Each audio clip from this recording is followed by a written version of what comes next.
Hi and welcome back. Today we're going to do something different, and I think this is actually quite a personal statement by me that you might find interesting, and I really value your comments on it. And I think over the last few days it's made me really question science and YouTube and comments, and I realised that there's a deeper truth to what we're living through right now. And today I think we should discuss, do we actually trust science anymore?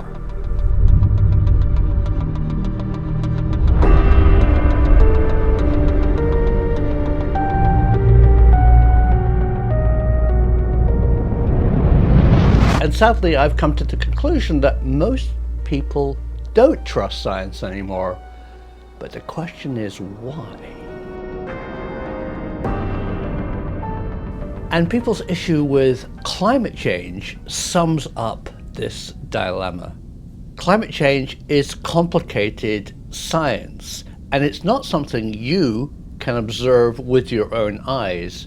I mean, we go out and it's colder than normal, it's warmer than normal, but that's weather. To actually understand climate change, you need data from hundreds of years.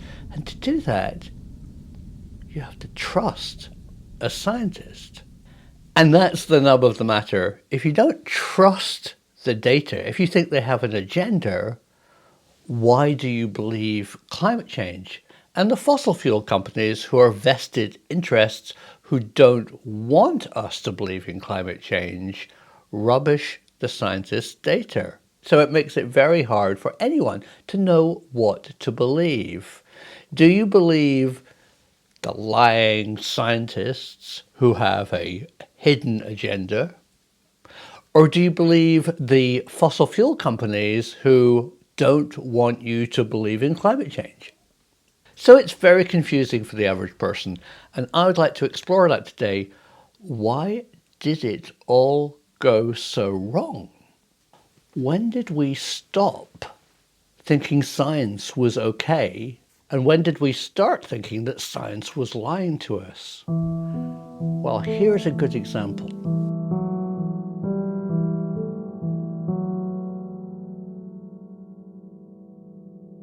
At the end of World War II, it brought a kind of humanity to the planet, and people started seeing inequalities. And one of the biggest things that we saw was hunger.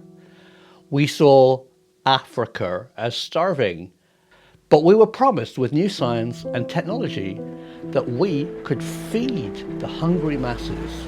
So scientists went out and looked at food production and transformed it. We could now, by 1960, grow enough corn, we could increase the rice harvest, we could turn Africa into a fertile plain, and it seemed fantastic.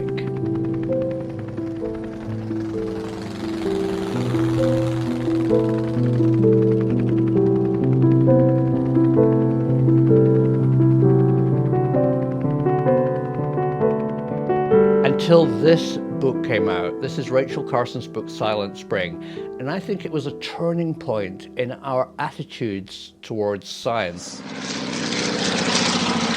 These sprays, dust, and aerosols are now applied almost universally to farms, gardens, forests, and homes. Non-selective chemicals that have the power to kill every insect, the good and the bad, to still the song of birds and the leaping of fish in the streams. All this, though the intended target may be only a few weeds or insects. So these grandiose promises to feed the world consisted mainly of producing herbicides and pesticides. It came from laboratories where top scientists from famous universities and from industrial and government organizations collaborated to develop something new and different. They succeeded. They perfected Pestroy, the most effective weapon man has ever wielded against insects.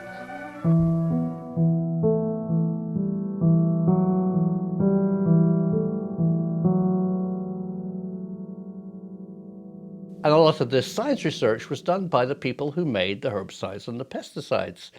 And they marketed these things that would kill all the bugs in Africa, that would destroy all the bad plants and only grow their own products. And they worked. But unfortunately, they were devastating to the environment. And that's what Rachel Carson explained in Silent Spring. No bugs, no birds. And so people started saying, hang on, we fed the hungry, but we destroyed the environment. Why? And when they looked for the answer, this is what they found. They found that the scientists were working for chemical companies that were producing the DDT, the pesticide, and the herbicide that was growing more food, but destroying the environment. And these companies knew the side effects of their chemicals, but didn't make that public. They only promoted, let's grow more food by killing the bugs. So the media picked up on this story, and you and I read about it, and we started to realize that there was a gray area, that science couldn't always be trusted, that scientists might do one thing, but there was a knock-on effect. And in the end, it was down to money. A spokesman for the chemical industry, Dr. Robert White Stevens. The major claims in Miss Rachel Carson's book, Silent Spring, are gross distortions of the actual facts, completely unsupported by scientific experimental evidence and general practical experience in the field. If man were to faithfully follow the teachings of Miss Carson, we would return to the Dark Ages, and the insects and diseases and vermin would once again inherit the earth.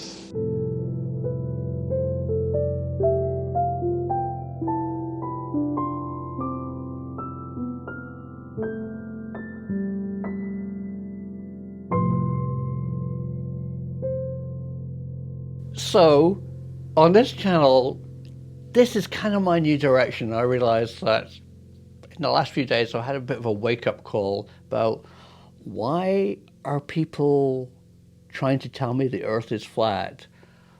Why do they believe Bill Gates made the coronavirus? I mean, what's really going on? And I think what's really going on is that science has become debased.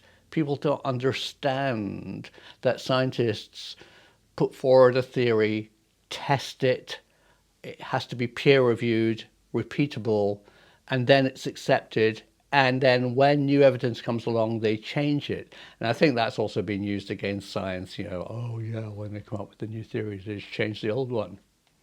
They're just wrong. Well, isn't that better than didactically believing in something and sticking to it, even although you know it's not true? But I don't think that's communicated anymore. I think that so much of us don't question enough about what technology we're using and where we're going in the world. And I think that we are falling back into believing our own eyes, and that's just not good enough.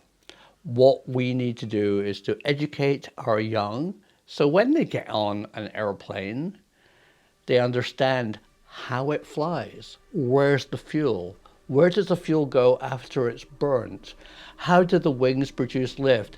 Those are the things that us as broadcasters and educators should really be getting across to the young, and I think we're failing them. I think we're over-sensationalizing things. I think science is lying to us. I think vested interests and commercialization and marketing are ruling the day. So stay tuned for that kind of information, things that you can share with your grandchildren on this channel, because the truth is out there.